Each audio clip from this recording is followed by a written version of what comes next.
moving on to even further reaction to the mass shooting in Isla Vista earlier this week, many took to Twitter, speaking of Twitter earlier, many took to Twitter to decry the misogyny that was used by the shooter in his videos by using the hashtag #YesAllWomen. However, this didn't go down well with some people. Fox News contributor Katie Pavlich said in reference to the hashtag, this issue is not about women, and I think it's kind of insulting for women to go on Twitter and to talk about how them getting hit on in a bar is equal to being shot in the street, because it's not. Yeah, that's a brilliant idea by Katie Pavlich. Let's criticise those who are trying to form a bit of solidarity on Twitter after the horrendous aftermath of the shooting. Let's go and criticise those people who are just trying to form a bit of community and get the message out about misogyny that still obviously exists in our culture. And then just a final reaction, or kind of stupid reaction by the media.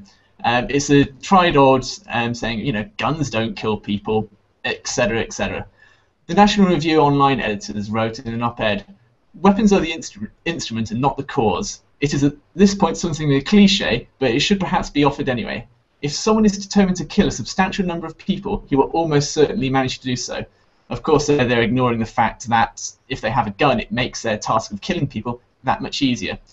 During live coverage of the incident, so pretty much straight after the shooting had happened, Deborah Fayerick repeatedly moves the discussion away from the topic of firearm regulation.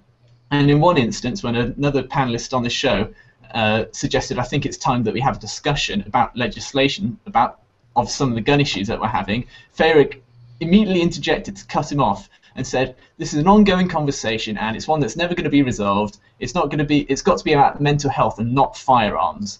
Well, of course it's never going to be resolved if you don't talk about the firearms. It's people like her who are constantly trying to stop the conversation about gun control, and so there's never any gun control, so the problem will keep on persisting.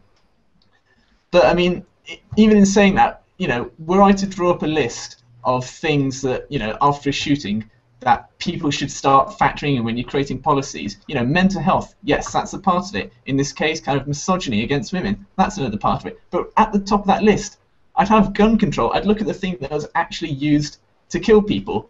And finally, Deborah's painful lack of intellect, didn't stop there. It's just trying to stop all conversation about gun legislation. In another segment on CNN later that day, she twice compared the shooter's manifesto, for want of a better word, which had been called by others as a toxic blend of misogyny and racism, and also a rambling manifesto. She compared it to Charles Dickinson's novel of David Copperfield, citing that she had a literature major. So apparently she really knows her literature and thinks that this garbage of a manifesto filled with absolute hate and evilness is on a par with Charles Dickens. It's ridiculous. So what are your guys' reactions to those two other pieces of media reaction to the shooter? Well, I mean, to be fair, the gun control argument, like, I know we're going to get more into that later, but to be fair, the guy did stab 3 people to death. So, like, he killed 3 people before he pulled the trigger in this specific case. And he also was hitting people with his car, but he didn't kill anybody with his car. So I can understand, like, not trying to shut down a gun control argument after a shooting, but I can understand saying, hey, let's wait for all the facts to come out, which doesn't look like what happened in this case, but that's regardless. But comparing his, like, 140-page ramble, right? I hate the word manifesto because manifesto implies that somewhat some intellect went into it in my view. But like, he just rambled on paper for 140 pages. Comparing that to like an actual like book, it seems also kind of silly. But she's a literature major, so obviously she knows more about literature than anybody on this entire planet except for Steven because he's English. I just want to kind of touch on what you were saying a little bit, Sean. I think it's been past time for a discussion on on the gun issue, and not specifically because of this one thing, because I'm not entirely sure that any one thing would have stopped, or any one piece of legislation dealing with gun control would have stopped this particular instance. But just because a law wouldn't stop one doesn't mean that you don't try and legislate to stop others. And so I think that's the point that a lot of people miss. And as far as the reactions to like the hashtag #YesAllWomen, Yes All Women is just pretty much about the daily stuff that women go through that we don't realize. Because, like, I'm a white man. Okay, so I don't go through any of that stuff. I've got white privilege. I'm a man. I don't have to deal with any of this shit. So it's actually nice to get reminded what a lot of women actually go through. Can I just jump in on the hashtag for a sec, Jeff? Is that I actually was on the hashtag, and like there are really horrible stories that women have to go through that you and I will never notice. Mm-hmm. And if you're like one of those irrelevant Twitter people that Dan mentioned earlier with like 18 followers, like don't tweet at women telling you about their stories of rape and attempted rape and all these horrible things that happened to them. Like don't tweet, well, you shouldn't have been in that situation. Like you're an asshole. I was on that hashtag for like 15 minutes. And I had an asshole just completely go nuts. So, like, let people have their hashtag. Let them explain it. Maybe learn something from reading it. And that's actually why it's important to have a hashtag like that. That kind of behavior reinforces the need for people to get out their stories, especially when they're shut down like that. But once again, to the lady who was like, well, this is just always going to happen, whatever. That's an incredibly defeatist attitude. And I think that's not conducive to the conversation. And speaking of the conversation and what we should actually do, I don't think that gun control is the singular silver bullet. I think there needs to be and I've said this before, there needs to be a multi-pronged approach. There does need to be some, things to help socioeconomic status. There also needs to be things like mental health, and there needs to be gun control. There needs to be a lot of things working in concert together if we're going to actually make any sort of progress on reducing violent gun crime in America. Right, and I mean, she is technically right that this conversation probably will never end. There will probably always be in America a conversation about gun culture because it has and always it is and always has been a part of the American identity and the American culture in some way. But you don't leave it at that and say, oh, therefore we can't get anything done about it. You do something. You work within the bounds that you've been set.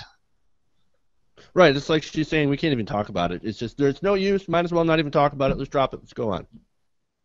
Yeah, exactly. All right, Dan, do you have any final points before we move on? Yeah, sure. Let's just go down the list here of the things you guys brought up. I mean, I think the most poignant thing that was maybe said all week was the Onion's headline of "No way to prevent this" says the nation where like the only nation where this happens regularly, which I just thought was like, from those of us outside of the bubble, like that really struck a chord. Yeah, like that is how you look to the rest of us. You're like, there's no way to prevent this. And we're all going, there really is a way to prevent this.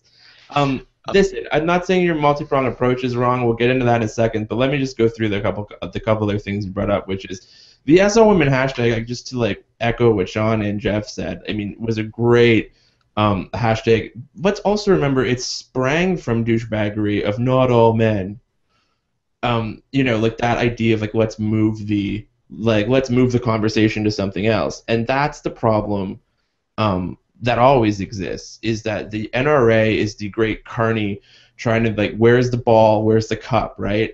And when you say it's mental health, when they bring up mental health, you bring up, well, why did you do more background checks, and why did you make it easier for those with mental health problems to actually obtain weapons? Oh, it's video games. Well, actually, Japan has a larger video game playing population than you do, and has a larger gun culture, but you don't have the same thing. Well, it's not guns. So you're always moving the conversation. They're just trying to deflect, and it's the same as the men's rights movement. It's always trying to look at the other thing. It's not our problem. It has nothing to do with us. But these shootings, white guys, almost all of the time. The hashtag Yes All Women was just fantastic, and I hope that most guys, like, I don't know about the rest of you on the panel, but like, I had a great conversation with my girlfriend about it, and on Facebook I saw a lot of different guys I know be like, oh my god, just talk to my girlfriend or wife about, what happened to her, and at any time those conversations can get started, as Sean said, like, why would you, like, you're just an asshole to try to